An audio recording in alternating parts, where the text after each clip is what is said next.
Hey everyone, I'm Jen. Thank you so much for joining us. I'm really looking forward to this discussion and to speaking with our guests today. I want to do a quick mic check, I'm thinking, with a round of introductions. Guillaume, so nice to meet you. So happy to have you join us. Maybe you can start us off, tell us a little bit about yourself, what your background is and how you got into DeFi. Sure. Hey, Dan. Yeah, thanks for inviting me. I like the music at the beginning. It's 1,000% less awkward around. So yes, I appreciate this. So yeah, I'm Guillaume Lambert. I'm a assistant professor in applied physics at Cornell. So I'm coming from a totally different world. But I guess in my research and also in life generally, I've always been interested in technology. That meant I was really into DeFi. And yeah, so over the past 2-3 years, since 2017, I was into DeFi. I was able to LP during DeFi summer a little bit. But then when Uniswap V3 launched, this is when I kind of got really interested and I decided to study AMMs and Uniswap more specifically as a kind of summer project, if you will, just doing the research the same way I would tackle any scientific problem.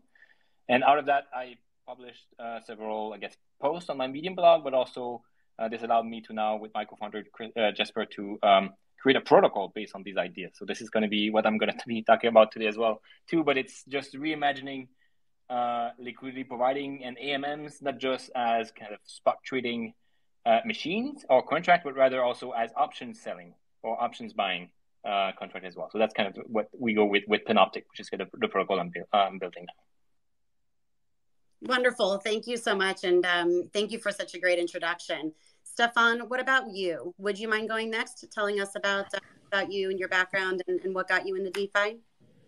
Yeah, so I traditional finance consulting background. So I worked with JP Morgan for a while, with McKinsey.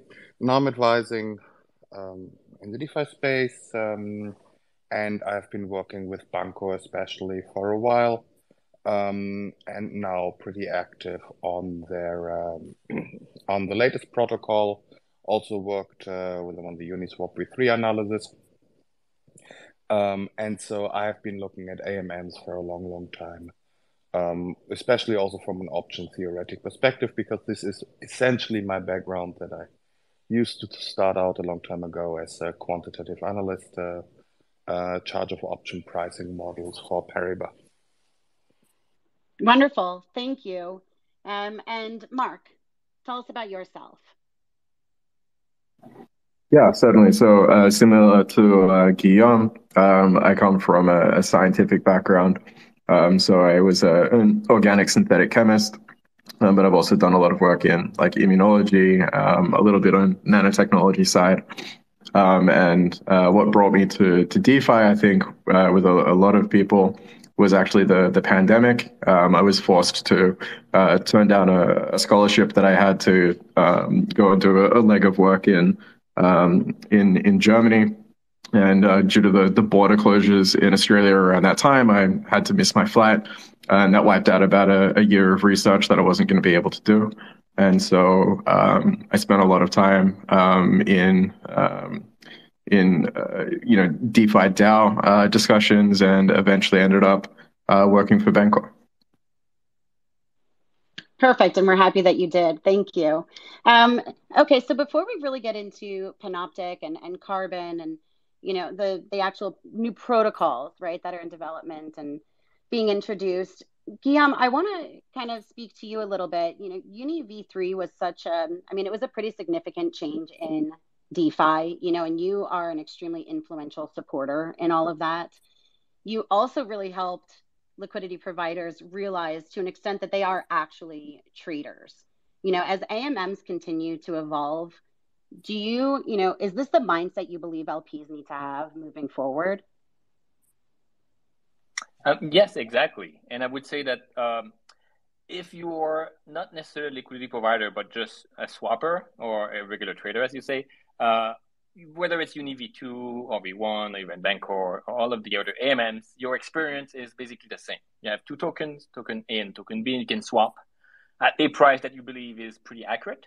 You don't have limit orders. You don't have to worry about any extra steps. It's just swap and boom, you get your token. So I would say that in the future, the swappers will probably get perhaps better prices, less slippage, but the basic activity or the basic operation of swapping will be essentially the same. But then what, as you mentioned, with Uniswap v3, compared to Uni v2, it kind of changed the game a little bit. It made it a little bit more complex, a little bit more difficult, perhaps.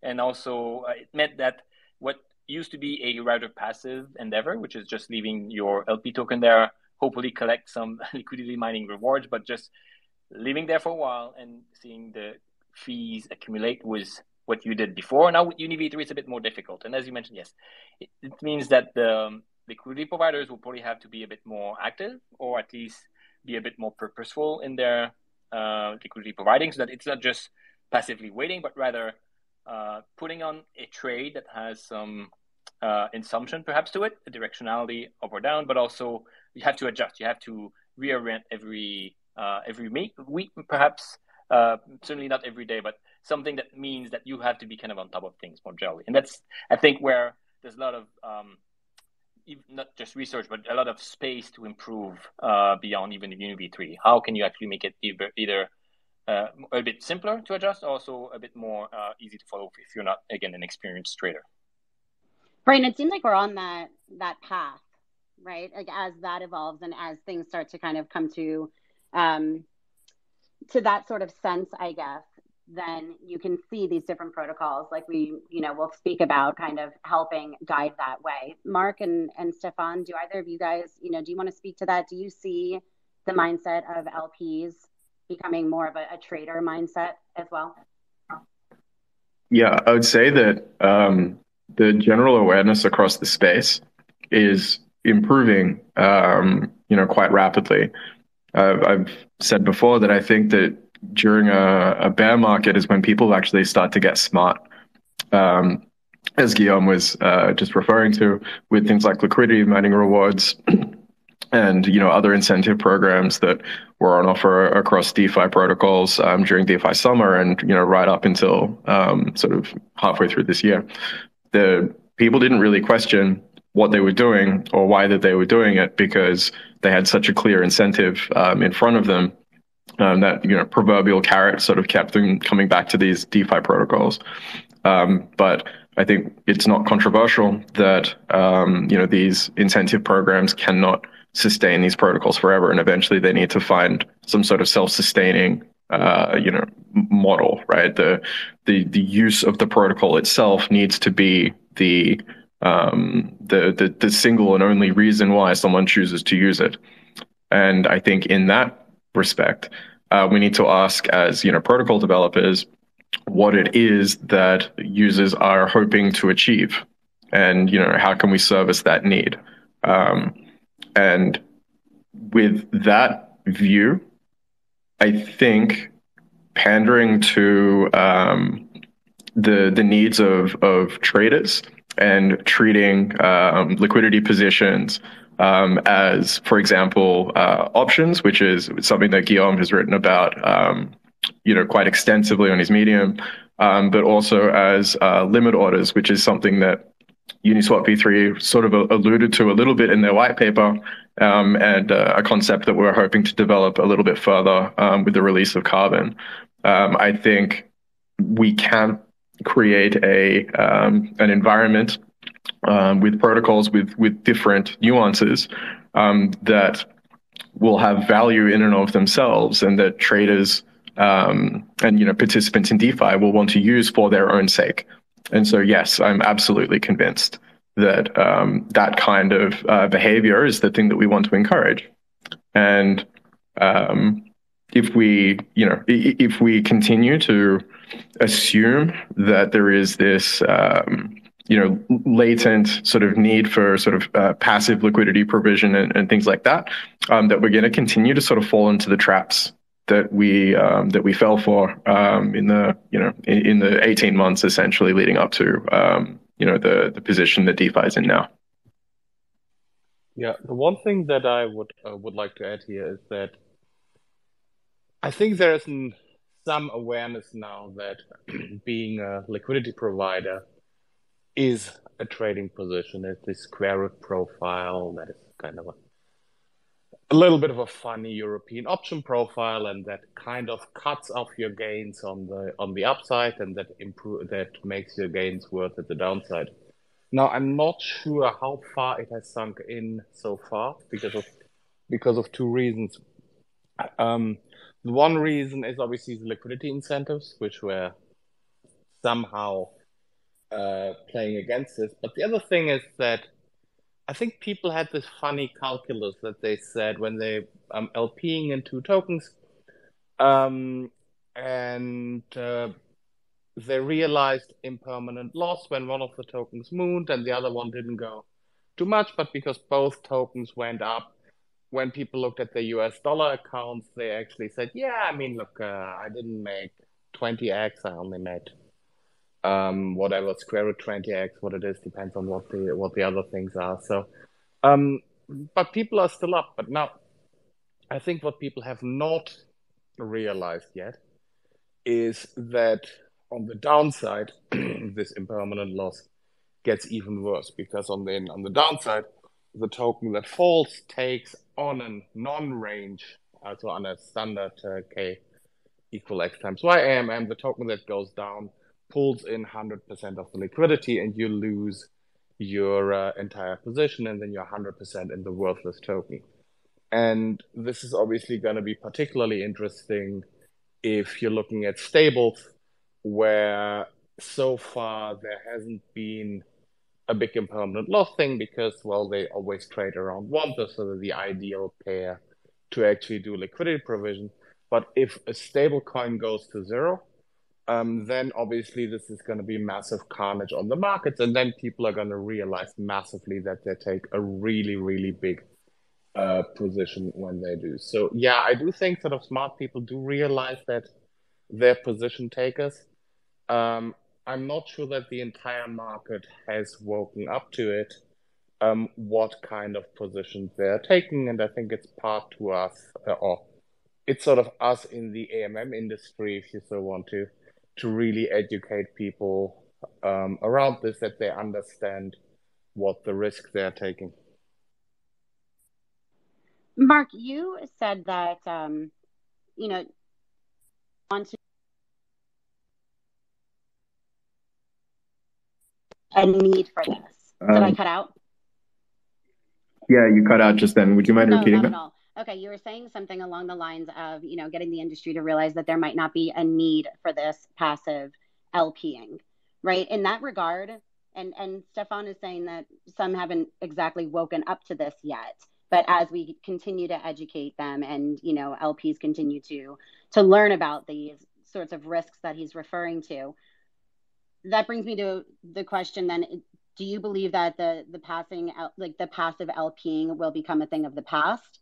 Or do you think that it'll kind of coexist with this new paradigm of them being traders? I mean, look, there's certainly a demand for it. And so I do think that there will be infrastructure built around, let's say the producer protocols that still service that need. And I think we've already started to see that with some of the more sophisticated AMMs. So, for example, there were projects like Tokamak, for example, and there are projects like Enzyme and other things where you can contribute capital to these projects, but rather than use their own protocols to do something with those funds, they use other DeFi protocols in order to generate more value. And so I think that kind of thing is likely to continue. But I think that the producer protocols at the bottom, I think that those are the ones that are going to have to start, figuring out exactly what they want to do with the liquidity that's added. I've often thought that a lot of the AMMs of the last 2 years, and probably ours included, it kind of reminded me of a dog chasing a tire, right? There was a lot of eyeballs on metrics like TVL and other things. And so there was a lot of pressure from the collective DeFi community to try and do everything in your power to make that TVL number continue to increase. But very few people were actually asking, what is the purpose of that TVL, and is it being used productively? And so I think that's the thing that we need to change when I'm saying that passive liquidity provision as a fundamental product may not survive, because in order to attract that that passive liquidity, you generally need to incentivize it.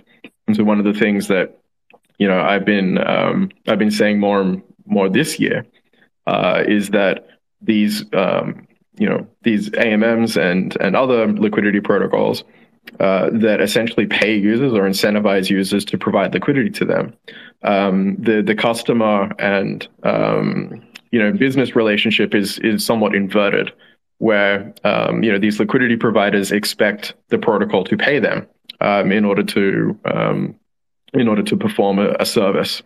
And so in that sense, Bancor and SushiSwap and a lot of these other incentivized AMM protocols have actually been the customer, and it's the liquidity provider that was the business, and that is not sustainable.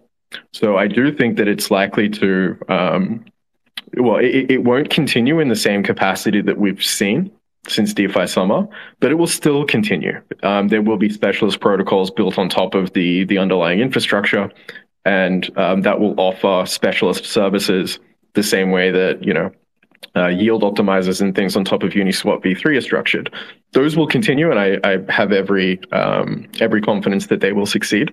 But I don't think that the AMMs that will last will offer that kind of passive liquidity incentive the way that they have. That makes sense. And, normally I say this in the beginning, I might address one of you with a question, but it doesn't mean that, like Stefan and Guillaume, if you have an opinion on this, by all means, we're not formal. You don't need to raise your hand and wait your turn. Feel free to just chime in at any point in time. I'm curious, Guillaume, what was the response you first got when introducing this concept of being a trader rather than a passive income, earn my trading fees type of liquidity provider mentality? Yeah, I mean, I kind of feel like the people got to face this head first when they tried to LP in UniV3. I think when it launched, the price of ETH was at the beginning of the bull market. I can still see positions that are way out of range, and people haven't adjusted them again. So I'd say that people probably now should know that, again, UniV3 to some extent is a little bit more complicated than the fully passive one that you had in the other protocols. But if I want to address a point that was raised earlier. So passive liquidity providing is probably a fine strategy, and it depends on your risk tolerance. So if you want to be extremely passive, you can go in lending protocols or even buy US treasuries. When the interest rate is more than zero, it's actually an attractive way to invest. But even passive liquidity providing, this gives you some risk. It does give you some reward to some extent, but you could still be in your comfort zone if that's what you want to do. And and if you go to UniV3, you have a little bit more control. You can be tick wide or very, very narrow range, and this is the most risky, but perhaps the most reward. But there's a continuum perhaps between full range UniV2 like LP'ing and tick wide, very, very active UniV3 like LP'ing. So I can say that each users, again, for people in the audience, maybe at the retail level, or you should not feel that there's no space for you, because you can tune your trading activity, how you manage your positions, to your risk profile. So again, if you don't want to be too much subjected to risk, you can widen your positions from, say, plus or minus 50%, as opposed to plus infinity to infinity that you have in UniV2. And this on its own would mean that you'll be able to collect more reward than UniV2, and you would have to adjust maybe less frequently, but you'd still be in a range where it's possible. So again, I wouldn't say that the way that people are doing LPing is beneficial. There's a few assumptions that you have to know. And from my as you mentioned, Jen, as for my initial proposition that you have to be a trader, but not just getting your tokens or buying them on the open market. You have to be a bit more diversified. You can borrow the token, you can short the token, you can actually use some ETH lending protocols, borrow the token. You can actually tune what your LP payoff profile looks by kind of thinking outside of the box a little bit. And what people are simply looking is the impermanent loss, where you compare it to holding the token. But yes, you can short the token, you can borrow it, and that should also kind of give rise to a bit more rich strategies. And you can also tune your risk profile along that front. I feel like I want to follow that up just quickly. That I agree with Guillaume that I don't want anyone to feel discouraged, and maybe what I said was came off a little harsh. And I would never wish for these passive LP type behaviors to go away. But at the same time, some of the more advanced approach that Guillaume was referring to right at the end there, that's the kind of stuff that I think we need to speak more broadly about. Because in general, or maybe not in general, but in specific conversations that I've had with people, they kind of view full range liquidity provision as kind of a risk neutral sort of position, right? That the standard constant product has no risk at all, and it's supplying the super concentrated liquidity to very narrow tick ranges. That's kind of where the risk is magnified. And certainly that's true, but it kind of obscures the fact that even full range liquidity provision has its own innate risks. I agree that using hedging, using lending protocols and other things to try and produce the payoff profile that you're expecting is a very healthy, very intelligent, very sensible way to go about being a passive liquidity provider. But I think that we're probably using that word passive a little bit generously, because I think that the attitude, for the most part, has been sort of, I'm just going to put my tokens in this one protocol and I might check it every few months or something like that. So I think that kind of mentality of I'm just here for the interest rate and someone else will manage my risk for me. That sort of thing is probably going to be a shift, and I think that it'll be a good one, right? I would much rather have a community of active DeFi users that understand that doing these kinds of things is not as frightening and not as complex as it sounds. And that they can make, good decisions and be sort of free agents and actually masters of their own destiny, rather than entrusting a protocol's algorithm to make decisions for them. And I think that's a good outcome. Yeah, and to add to that point, so again, there's a method to some extent to the madness, and the key point is that it's going to be a bit more work. It's fully passive, not even watching for your position is kind of net loss regardless of which angle you come from. So the amount of work is where I kind of transition between passive and fully active. But if there is some epsilon of work that's done with purpose and following some kind of basic rules, then you can get paid for that work. It's not as if you're doing it in vain. So that's kind of the rewarding part about options trading and LPing, is that you actually look at your position, you make a decision that's up to you, but you can actually now improve your P&L. You can be better off because you weren't, passive. You actually did some work. And I say the strategies that you need to know and the mechanisms, it's a DeFi protocol. It seems very new. A lot of folks maybe kind of their first foray into investment was degenerating into LP farms, but a lot of these, I'm sure Stefan can talk about it. A lot of the strategies for managing your positions is rooted in options trading.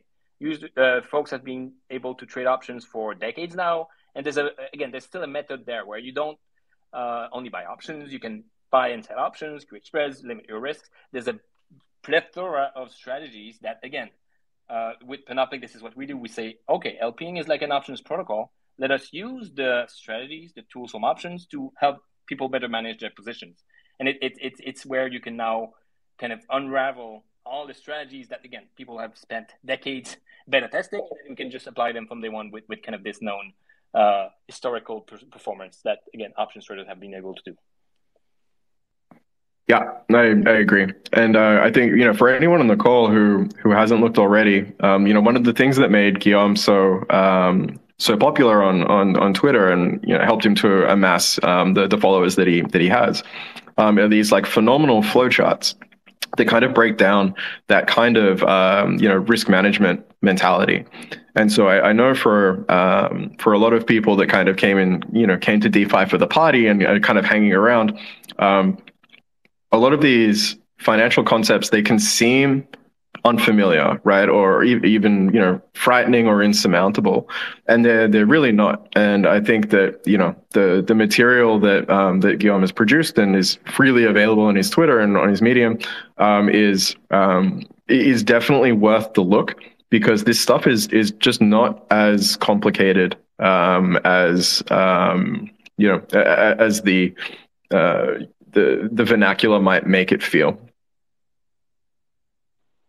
So it sounds like, there's a real difference then. Oh, Guillaume, go ahead. You want to? Yeah, there we go. There's a tweet, but then someone posted it, so you can probably look at it. This was I created a similar flowchart for my class that I was teaching, Intro to Nanoscience and Nanoengineering. And overall, this is what I do again. I try to summarize difficult concepts, again, in my class or even here. But yes, if you go there, that's right.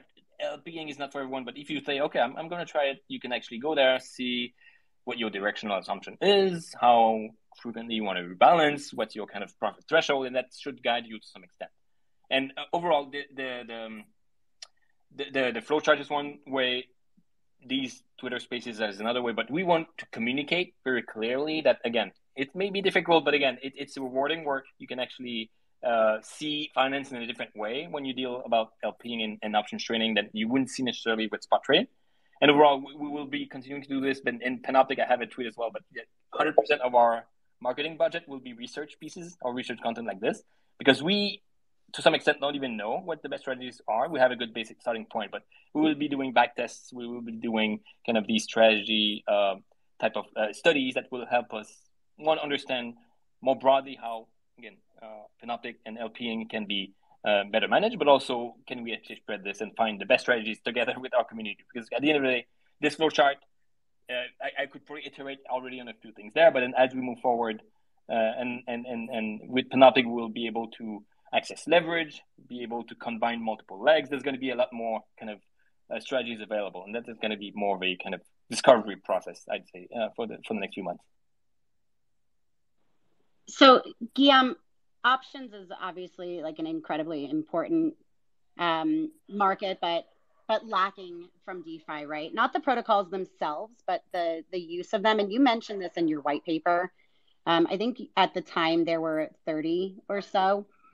You mentioned a few things that Panoptic is doing, but for anybody who's unfamiliar, what is it doing that makes it so different from what these other options protocols are doing? Yeah, sure. So I think, we see what DeFi could do, what on-chain, like decentralized protocols could do. So a lot of people that say, we've seen spot tradings that's like a centralized exchange. We see a lending protocol that's like your bank. What about options? And what people do is that they try to copy-paste what happens in TradFi to DeFi. That means that they still have an options chain that's a little bit difficult to parse. There's many different expiries as well. That's difficult to know. Okay, do I go next week, a month from now, or a year from now? And there's other liquidity fragmentation that exists because of this splitting in time and also in price space, I guess, because of the different strikes. So we almost didn't set out to create an options protocol with Panoptic. Again, this is the result of my research with LPing. And I say, okay, the payoff looks like a short put. It's like selling a put. What if we borrow an LP token? Okay, that's going to flip the payoff if you want to create a long put. So it's if you borrow an LP token, it's the same as buying a put option. So out of that, we can also create calls, short puts, short calls. But at the end, we kind of fully ran with the limitations of the blockchain. And one key thing is that the options that we create have no expiry. So we remove one layer of fragmentation where liquidity lives in a single pool, which is Uniswap V3. And you don't have to worry about the expiry and rolling your positions forward every month or whatever you need to do. It's perpetual. Every block, it's a new option if you want, and you can keep it for as long as you want, either on block or 10 years if you really want to. So that means that, again, there's less friction, there's less liquidity fragmentation. We also have a neat way of tracking prices. That means that we don't have oracles or oracle fees that needs to be implemented. So that means we can create options on all the assets that exist within the Uniswap ecosystem. So again, I'll be happy to buy puts on Shiba Inu or any of those like long tail assets of tokens. And the fact that there is liquidity now and there's trading activity means that someone can come in and, yes, sell puts, sell calls, do whatever they need in options traded on all the existing pools that exist within the Uniswap ecosystem.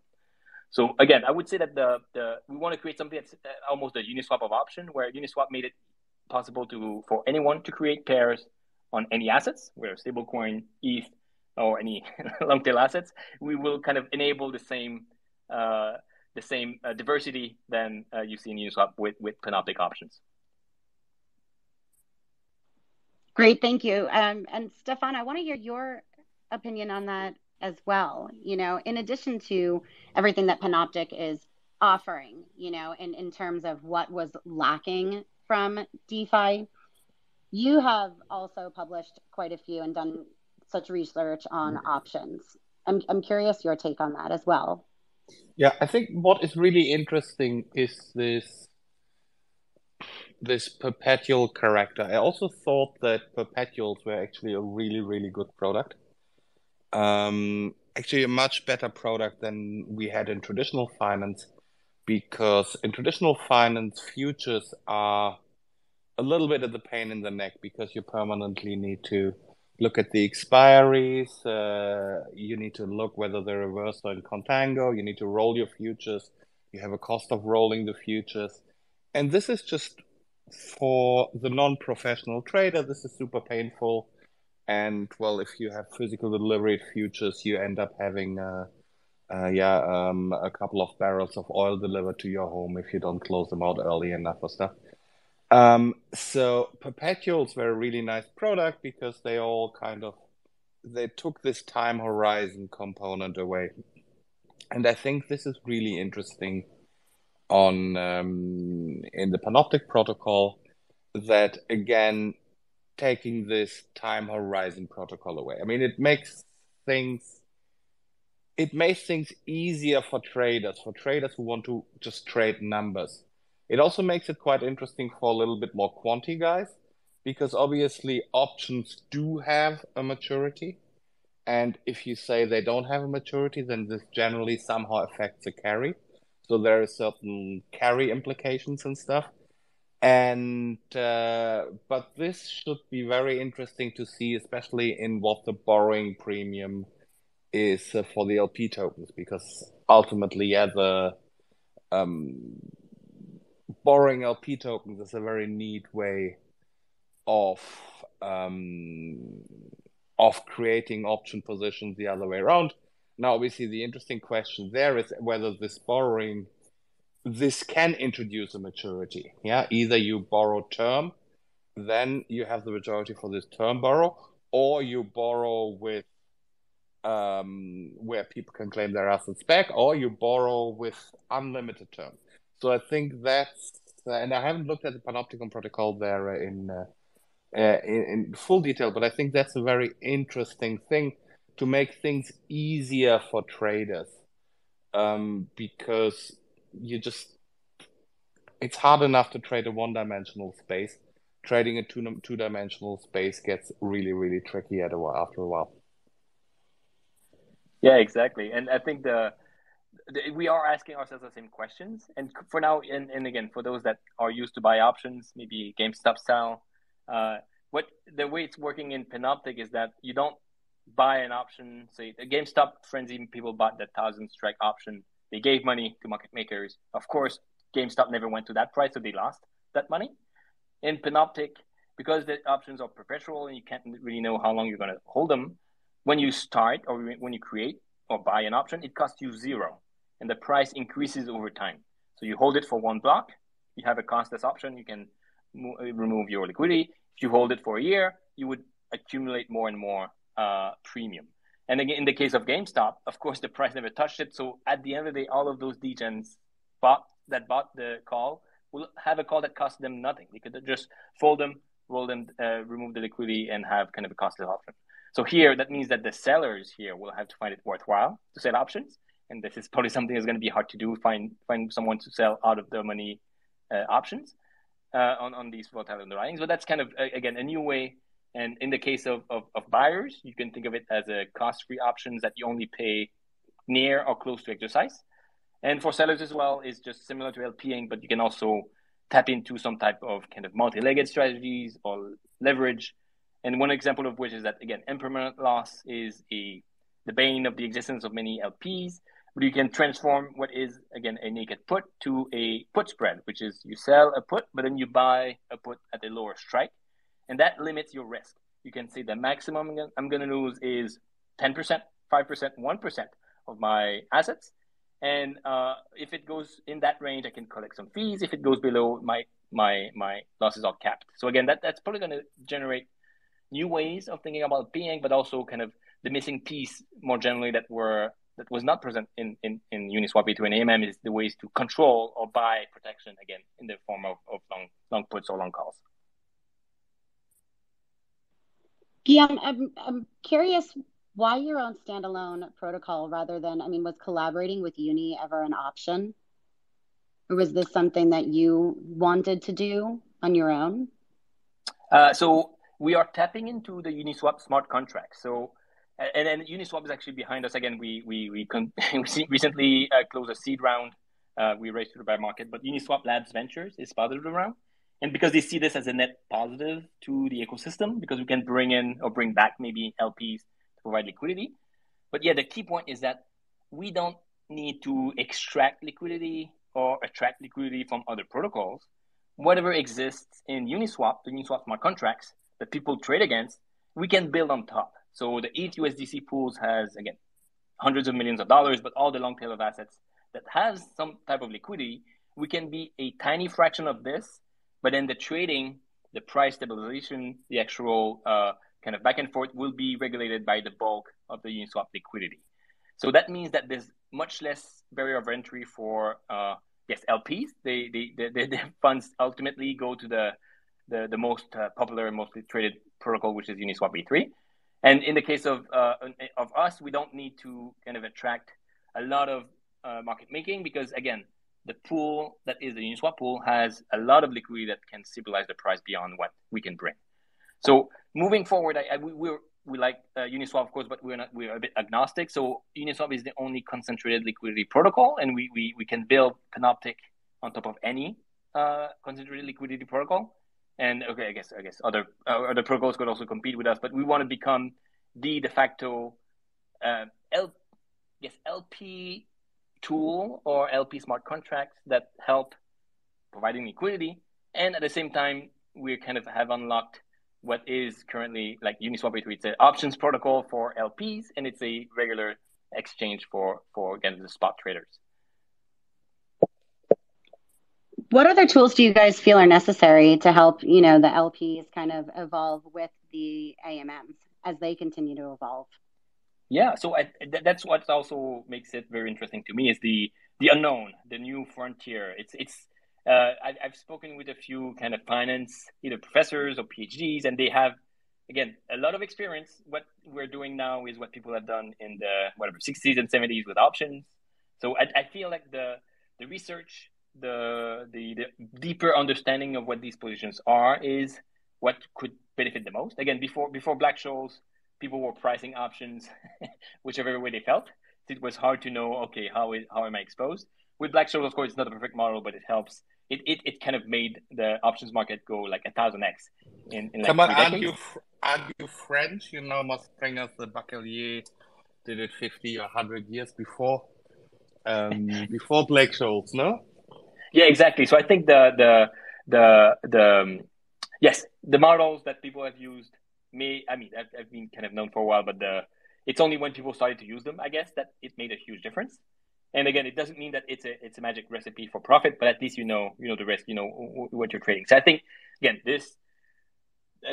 whether it's Bancor or UniV2 or UniV3, it's this perpetually rolling forward type of options, convex payoff, and it's still unknown. We don't know, and we don't necessarily want to have like the Citadels of the world or the trading firms figure it out before us, the community, and have them capture all the market. I feel like the market will grow as, again, more people understand it. And again, we have the ability to kind of reinvent finance to some extent. So if we can, and that's why I publish these as well. Free Open will be producing content like free of charge with Panoptic, is that we want to have people understand this. It's a complex system, but ultimately, I feel personally it's a much better way to invest when you trade options than when you do it with kind of swing trading or any type of spot trading. Yeah, so if I can speak to Jen's question a little bit there, and also respond to Guillaume's comment there at the end. So obviously, right, the options trading paradigm is sort of unquestionably valuable. We know that in traditional finance, the options trading volume, it absolutely dwarfs the volume of the actual assets that underpin those options, right? So it's super significant. But I don't want to concede that options is like all that's required to make the evolving AMM space what I think it needs to be. And so I think that at the beginning of the call, it was said that in the long run, it's likely that trading on a blockchain is likely to sort of feel the same as it does today at any point into the future, where people will approach an AMM and they'll inspect the price that AMM is offering and be convinced or not that it is roughly fair, and then just perform a spot trade that way. I think that is that will never go away. Obviously, spot traders is super important. But even today, that kind of spot trading activity is pretty thin, right? We know that the overwhelming majority of volume on blockchains and on DEXs is predominantly bot driven and predominantly sort of arbitrage driven. And I wouldn't call that necessarily sort of self-motivated spot trading, and it's probably good to point that out. I think that there is a way though to sort of harness that sort of automation that we see, where the massive efficiency of the arbitrage bots and their ability to move liquidity between centralized and decentralized exchanges. If we assume that trend continues, then I've kind of started to think of the DEXs and SEXs and their way of passing price information between each other is kind of like a heat equation, where if something heats up on Ethereum, the arbitrageurs essentially sort of conduct that heat away back to the centralized exchanges and vice versa. And in a way, that's kind of it introduces a lag, and this is something that Alex raised on our Twitter Spaces last week, Jen, from Friction, that there is this kind of toxic flow associated with AMMs, and the analysis that he performed there, and that he published to his Twitter, and that has gained some infamy in the weeks since, I think has some insight. And with that in mind, I think that there's more that we can add to the toolkit in AMMs, and I don't think that we need to just accept the status quo as gospel. And I think what we're trying to do with Carbon and the type of the asymmetric liquidity that it's enabling, and the more limit order like structures, I see this as being equally important. And, you could even imagine marrying this with another type of option straddle that can actually facilitate an even more, a much wider, a much wider view of what you can do in an AMM and what the liquidity provider's expectations could be for using one, but also how spot traders, when they return, whether or not they can expect to be front run or sandwich attacked and other things. And so I do think that there are lingering challenges that options won't service, but that's not to belittle anything that Guillaume is doing. Obviously, I'm extremely enthusiastic about Panoptic, and I'm really looking forward to seeing it run. But I do think that the actual underlying AMM infrastructure will change, the same way that Uniswap changed the way we think about liquidity provisioning. I think that there will be more protocols that have that same sort of fundamental, new spin on things that will start their own trend. And fingers crossed. I think we're onto something with Carbon. It certainly received a lot of positive feedback from the the types of demographics that we've discussed it with. And yeah, I'm just I wanted to provide that sort of not necessarily an opposing argument, but a complementary one, that there is more that we can do. It's not that options necessarily have to rule everything. They're obviously massively important, but there's still room to innovate. Yeah. And yeah, fully agree with you. And I find that the asymmetric structure of your buy and sell order, it's actually very, very intuitive. A bit counterintuitive, but I can see how it makes sense overall. That's right. You probably want to sell at a price that's not the same one you want to buy. That means that, for an LP, you can actually be a bit more directional and have a little bit more kind of control about your LP positions. But and overall, I think that the centralized exchange, for the pair that exists in the centralized exchange, it means that, again, big players are there. The large market makers that do it on centralized exchanges. It's a rounding error to do the same thing on Uniswap or on chain. At the end of the day, they can do it probably at a way that is even at a net loss because it's part of their kind of more broad market making kind of enterprise. And that's why also I never LP in the larger pools, especially for this reason. It's like over liquid to some extent. So the more liquidity there is, there's less slippage, but then the unit of return you get as a retail level or smaller player, it's not as large, say. So that's why I typically gravitate towards the long tail of assets that don't quite have a healthy centralized exchange market. So again, nowadays, especially in the bear market, you don't see a lot of trading in the long tail of assets. But as we move forward, and maybe as trading activity comes back, and as more people are on board, I kind of feel like there could be a point where the DeFi market will be niche in a way, where this is going to be where markets are made. This is going to be where people will go to trade digital assets, the same way they go to whatever, Chicago for options, New York for stocks. And I feel like some of the drawbacks that we see when you see yourself competing with centralized exchange market makers will somewhat disappear again as we expand to, again, DeFi is the place to trade digital assets. And yes, the options is one way to do this. There's other ways as well, and I kind of feel like the community, I guess, has to work together to figure out the best way as well. But yes, there's definitely more than one way to kind of improve the returns, which has been, again, especially in the larger pools, kind of anemic for the retail user. I was interested in your anecdote there about that you tend to gravitate towards some more of these long tail assets. And of course, that makes a lot of sense. I remember that I think the first conversation we had, which must have been 18 months ago, maybe farther back than that, we were on a call, and you were showing me the strategy that you were using then, which was to provide basically one ETH to a single tick range. And I imagine because that was a single tick range and that narrower range is not available on all liquidity pools, that it must have been one of the more prominent pairs. Did you find that your strategy on UniV3 sort of changed as you sort of adjusted to the protocol and its risk profile? Yeah, of course. And again, Mark and Stefan, I met them again.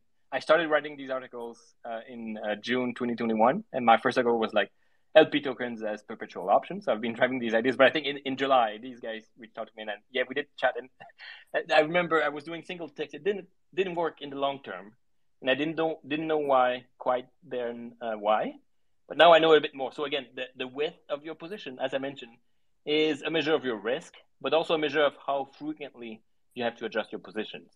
And you can do some kind of back of the envelope calculation, but the single tick wide, which is very, very narrow, like even 1% or less, this corresponds to readjusting every 15 to 30 minutes.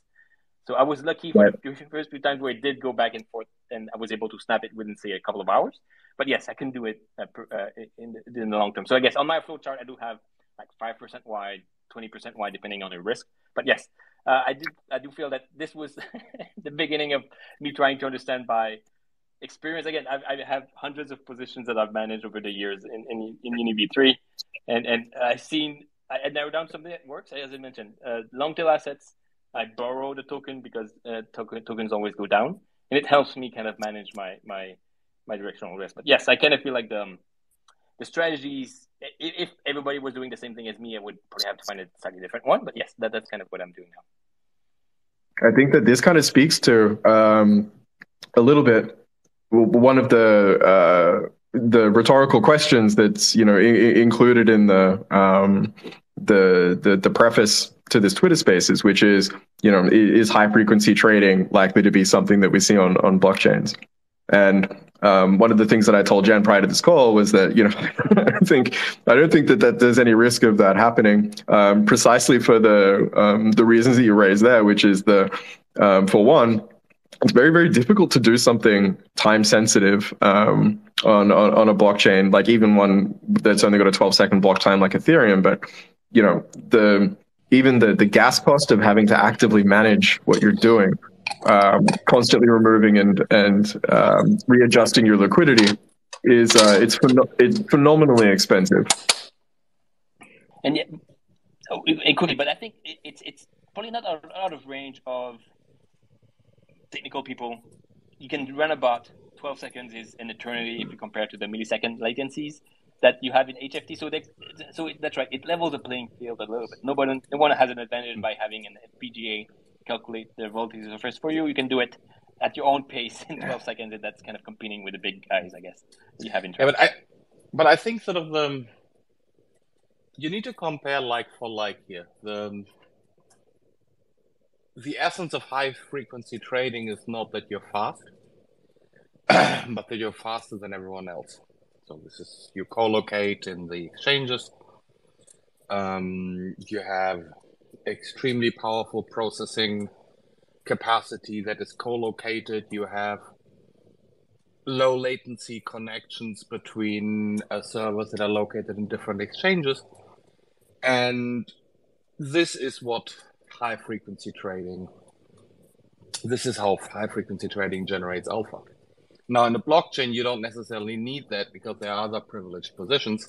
And so I think people compare high frequency trading to MEV, and I do think that that is really it. It's the equivalent of having a server in the data center with a slightly lower latency connection is effectively being able to sit next to the block producer and deciding what goes into the block. So I think that's the like-for-like comparison. I mean, clearly with the 12 seconds block time, microsecond latency doesn't matter, but what matters in our space is how well connected are you with the block producers.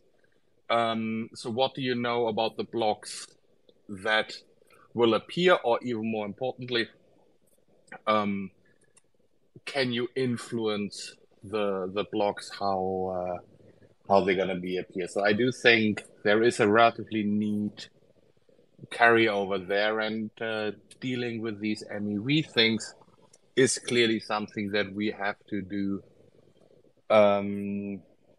That it gets like high frequency trading, that it gets to a reasonable level. Yeah. Things like just-in-time liquidity are actually pretty useful because they essentially bring more liquidity to the market, even though they're maybe not great for the liquidity providers themselves. But at one point, you also need to make sure that normal market participants are not discouraged by people with an information advantage. And I do think this is also key in protocols to make sure that they are reasonably protected against MEV, in the same way that TradFi exchanges need to be reasonably protected against HFT. Not fully, because HFT does bring additional liquidity, does bring benefit, but you can't let it go out of hand. Thanks so much, Stefan. Okay, so we're talking about options. We're talking about high frequency. What are some of the in between?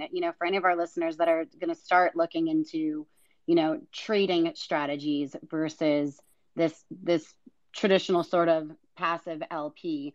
What are some other strategies that they might want to look into that might either be available or become available?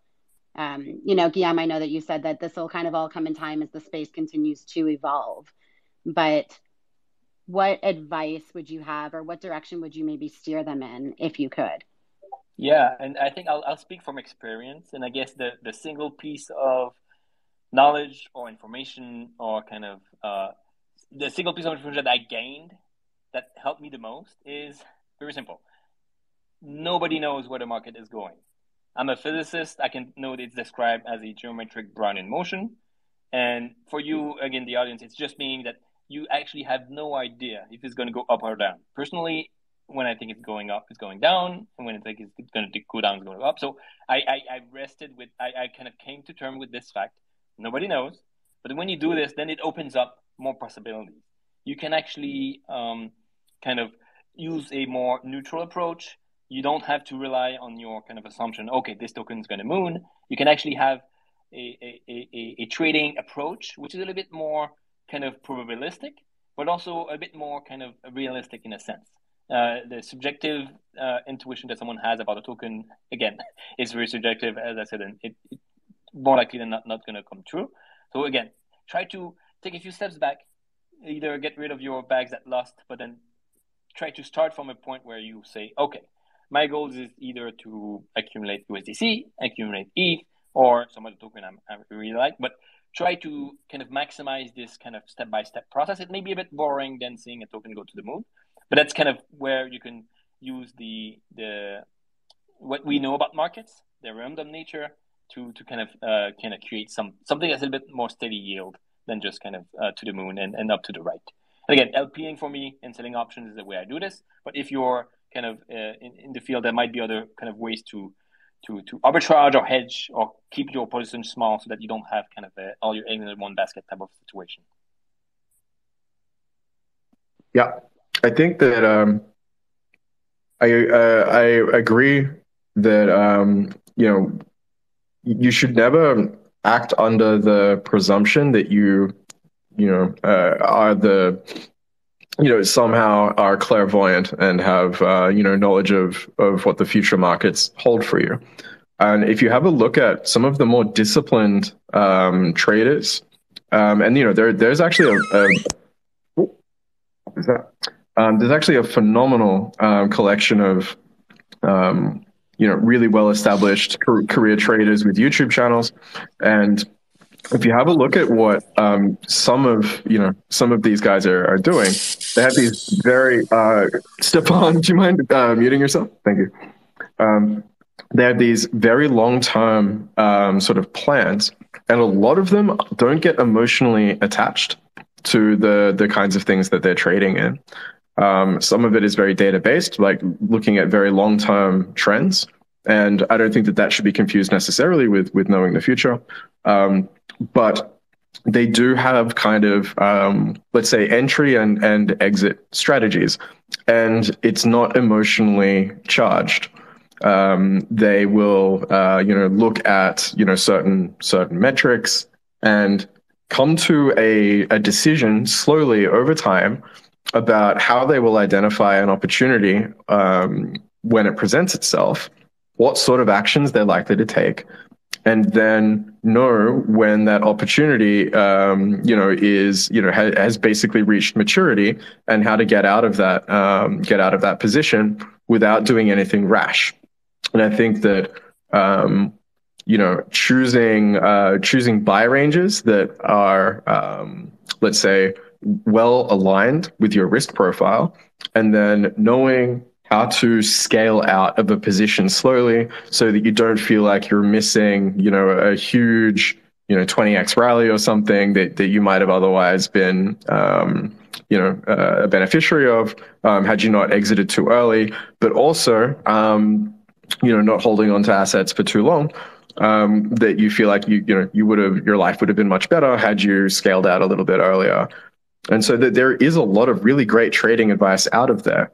And it was a lot of these traders that I was paying attention to that I thought had a very sober, like I said, very disciplined view of trading markets, that sort of inspired a lot of the design choices in Carbon. And so the sorts of strategies that are enabled there and that kind of have out of the box utility is the ability to choose your buying and selling ranges and basically stick to your guns, right? If you've come to some decision, hopefully, slowly over time, and with accepting that has a certain risk profile, so be it. But that kind of process of creating a plan and saying this is what I intend to do, and setting up a trading strategy that automatically executes that plan for you, I think would have done a lot of people a lot of good, like a world of good. And so you'll see this more and more, especially in our Medium posts and on our Twitter blogs. And I know that Nate is working really hard on some really terrific explainers, and we've got some new graphics to explain how to use this kind of stuff. But that is the advice that I have to people that are actively trading tokens, right? You can do this very very educated sort of options hedging strategy that Guillaume is referring to. But it's not the only tool that you have, right? That's a super sharp, super sophisticated tool, and I encourage everyone to use it. It's not the only tool. Sometimes these like slow, drawn out, and deliberate, highly decisive actions and committing to these kinds of long-term plans, it tends to be what what a lot of these traders are saying has worked for them for many decades. And you can do that with Carbon, and I think that's worth something. Awesome, thanks so much, Mark. I think really it's not like a one size fits all. Like nobody has the same exact strategy. Guillaume, it was like you were saying, if everybody started using your strategy as a liquidity provider, you probably have to find another one, create another one, right? So like as AMMs continue to evolve, like these tools will continue to surface and continue to evolve as well. And each liquidity provider, as they kind of find their own sort of rhythm or style, will naturally just gravitate towards them. It's just a matter of having them available. And like we had mentioned earlier, just kind of educating everybody on them. Really looking forward to all of the research, Guillaume, that you said that you guys were really focused on, and Mark, what you said that Nate is producing and these explainers and things. I think with that, unless we have any questions from the community, I really just want to thank you guys so much for being my guest today and for getting up here and having this discussion. It's been really insightful and super helpful. And I know that our listeners will feel the same. So thank you. It's a pleasure, Jen. Thank you, Guillaume, for joining us up here. It's always a pleasure to speak with you. Sure. Yeah. Likewise. Thanks for inviting me. Yeah. Thanks, guys. Thank you so much, you guys.